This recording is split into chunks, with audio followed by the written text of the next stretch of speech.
নমস্কার বন্ধুরা, আমি সোনালী। আপনাদের সবাইকে স্বাগত জানাই জাস্ট রান্না বাই সোনালীর পক্ষ থেকে। আর আজকে আমি আপনাদের সাথে শেয়ার করব বাঙালির অতি প্রিয় ট্র্যাডিশনাল রেসিপি থোড় চিংড়ির রেসিপি বা থোড় ঘন্ট। অনেকেই মনে করেন এটা খেতে সুস্বাদু হলেও এটা বানানো খুবই একটা ঝামেলার ব্যাপার। একদমই না। চলুন দেখে নিন কিছু টিপস ফলো করে কত সহজভাবে থোড় চিংড়ির এই রেসিপিটি বানানো যায়।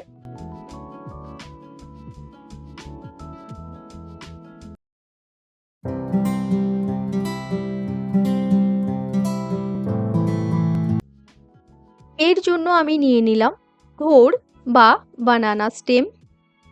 এরপর এই থোড়টাকে আমি কেটে নেব।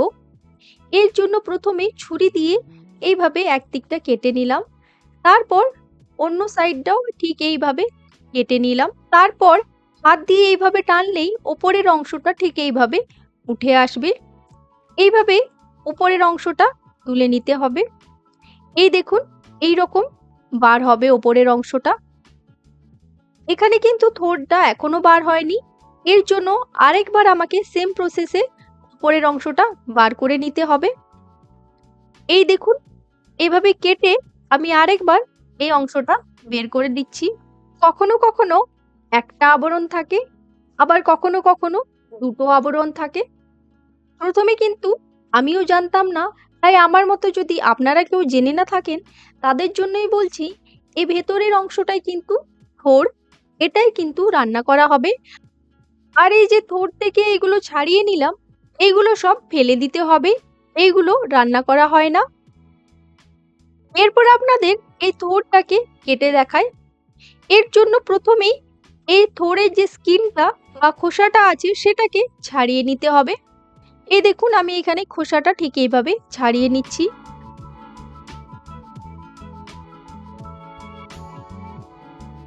মসৃণ খোসাটা ছাড়িয়ে নেওয়ার পর ঠিক এইরকম খসখসে ধরনের থোড়টা বার হবে। এরপর আমি এই থোড়টাকে কেটে নেব। প্রথমের অংশটা আমি একটুখানি কেটে বাদ দিয়ে দিচ্ছি।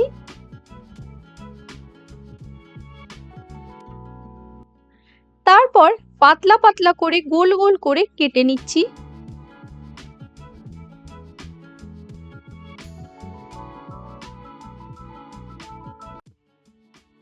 থোড়টা কাটার সময় দেখবেন এইরকম সুতোর মতো উঠে আসছে, এটা হচ্ছে ফাইবার বা আঁশ। এটাকে ঠিক এইভাবে আঙুলের মধ্যে পেঁচিয়ে ঘুরিয়ে ঘুরিয়ে তুলে ফেলে দিতে হবে। এটা তুলে ফেলে না দিলে এটা কিন্তু খাবার সময় খুবই খারাপ লাগে, আর এটা খুবই সহজে উঠে আসে। এইভাবে আমি সমস্ত থোড়টি এখানে কেটে নেব।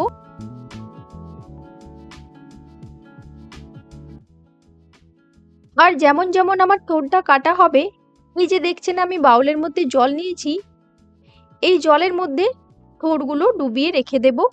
তাহলে থোড়গুলো কালো হবে না এবং থোড়ের কষটাও বেরিয়ে যাবে।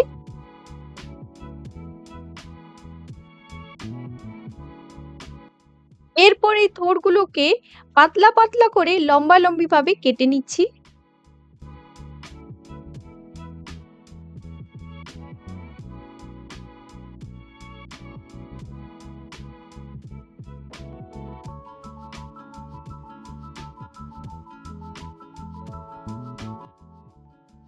এই দেখুন, আমি এখানে সমস্ত থোড়টা কেটে নিলাম। এরপর এর মধ্যে দিয়ে দিচ্ছি হাফ চা চামচ হলুদ গুঁড়ো ও হাফ চা চামচ নুন। তারপর নুন হলুদ দিয়ে থোড়টাকে ভালোভাবে মেখে নেব। এরপর এই থোড়টাকে ঢাকা দিয়ে কিছুক্ষণ রেখে দেব, তাতে এর যে এক্সট্রা কষটা আছে সেটাও বেরিয়ে যাবে এবং থোড়টা অনেকটাই নরম হয়ে যাবে। এরপর আমি এখানে একটা মিডিয়াম সাইজের আলুকে ছোট ছোট করে কেটে নিচ্ছি। তার আগে অবশ্যই আমি খোসাটা ছাড়িয়ে ভালো করে আলুটাকে ধুয়ে নিয়েছি।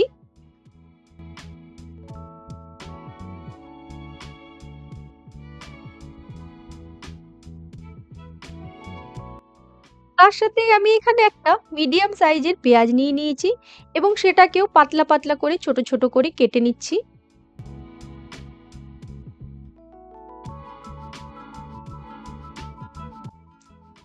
তার সাথে এখানে 3টে কাঁচা লঙ্কা নিয়ে নিলাম, এটাকেও এভাবে মাঝে মাঝে চিড়ে নিচ্ছি।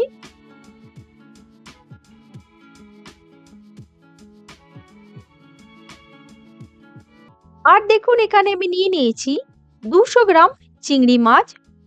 এই মাছটা আমি ভালো করে পরিষ্কার করে তারপর ধুয়ে নিয়েছি। এরপর এর মধ্যে দিয়ে দিচ্ছি হাফ চা চামচ হলুদ গুঁড়ো এবং স্বাদ মতো নুন। এরপর এই নুন হলুদ দিয়ে মাছটাকে ভালোভাবে ম্যারিনেট করে নিচ্ছি।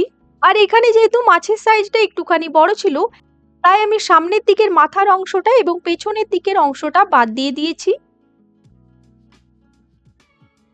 এরপর একটা প্যানকে গরম করে এর মধ্যে দিয়ে দিচ্ছি 2 টেবিল চামচ সর্ষের তেল। তেলটা গরম হয়ে গেলেই আমি এখানে দিয়ে দিচ্ছি নুন হলুদ মাখিয়ে রাখা চিংড়ি মাছগুলো। তারপর মাছগুলো একটু হালকা নেড়ে চেড়ে ভেজে তুলে নিচ্ছি। চিংড়ি মাছ বেশি ভাজলে শক্ত হয়ে যায়, তাই খুব একটা ভাজবার দরকার নেই এখানে।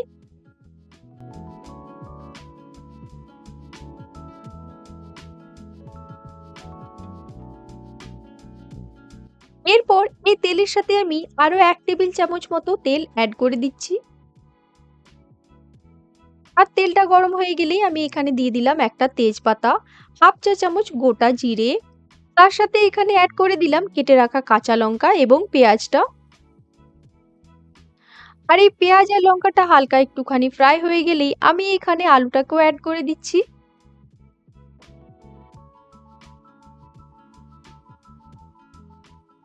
এরপর আলুটাকেও হালকা একটুখানি ফ্রাই করে নিয়ে এখানে দিয়ে দিচ্ছি 1 চা চামচ আদা ও রসুনের পেস্ট। আর এই আদা রসুনের পেস্টটা দেওয়ার পর একটুখানি কষিয়ে নিচ্ছি যতক্ষণ পর্যন্ত না আদা ও রসুনের কাঁচা গন্ধটা চলে যায়।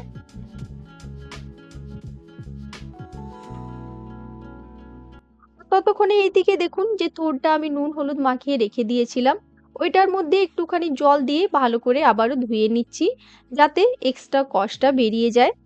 এইভাবে হাত দিয়ে একটুখানি চটকে চটকে দিলে খুব ভালো হয়। এরপর এই থোড়গুলো জল থেকে আমি ছেঁকে তুলে নিচ্ছি।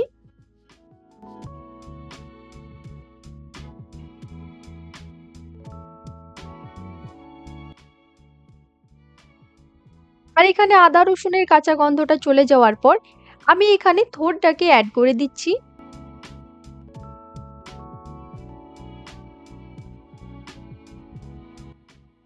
থোড়টা অ্যাড করার পর 1 থেকে 2 মিনিট একটুখানি নাড়াচাড়া করে নিয়ে আমি এখানে দিয়ে দিচ্ছি হাফ চা চামচ হলুদ গুঁড়ো, হাফ চা চামচ ধনে গুঁড়ো, হাফ চা চামচ জিরে গুঁড়ো, তার সাথে দিয়ে দিলাম হাফ চা চামচ লঙ্কার গুঁড়ো।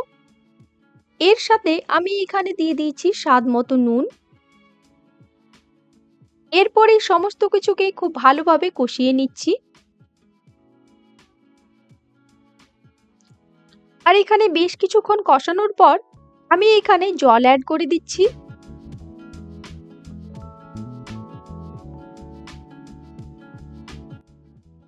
এরপর এটাকে ঢেকে 5 থেকে 7 মিনিটের জন্য আমি রান্না করে নেব, যতক্ষণ পর্যন্ত না সবকিছু খুব ভালোভাবে সেদ্ধ হয়ে যায়। বেশ কিছুক্ষণ ঢেকে রান্না করার পরে দেখুন সবকিছুই খুব ভালোভাবে সেদ্ধ হয়ে গেছে। ঠিক এই সময়েই আমি এখানে ভেজে রাখা চিংড়ি মাছগুলো দিয়ে দিচ্ছি। তার সাথে এখানে দিয়ে দিচ্ছি 1 চা চামচ গরম মশলা গুঁড়ো আর দিয়ে দিচ্ছি 1 চা চামচ ঘি। এরপর সবকিছুকেই নেড়েচেড়ে খুব ভালোভাবে মিক্স করে নিয়ে একটুখানি শুকনো শুকনো হয়ে এলেই এর মধ্যে দিয়ে দিচ্ছি প্রায় 2 টেবিল চামচ কোরানো নারকেল। আর কোরানো নারকেলটা দেওয়ার পর 1 থেকে 2 মিনিট একটুখানি নাড়াচাড়া করে নিয়েই তৈরি হয়ে গেল থোড় চিংড়ির এই রেসিপি। আর এই থোড় ঘন্ট গরম ভাতের সাথে খেতে খুবই সুস্বাদু লাগে। তাহলে আপনারাও বাড়িতে বানিয়ে ফেলুন থোড় ঘন্টর এই রেসিপি। আর আমাকে অবশ্যই কমেন্টে লিখে জানাবেন কেমন লাগলো আপনাদের আজকের এই রেসিপি। আর যদি ভালো লেগে থাকে তাহলে তো অবশ্যই লাইক শেয়ার এবং সাবস্ক্রাইব করবেন আর পাশে থাকা বেল আইকনটি প্রেস করতে কিন্তু একদম ভুলবেন না। ভালো থাকবেন, সুস্থ থাকবেন। আজকের এই ভিডিওটি দেখার জন্য ধন্যবাদ।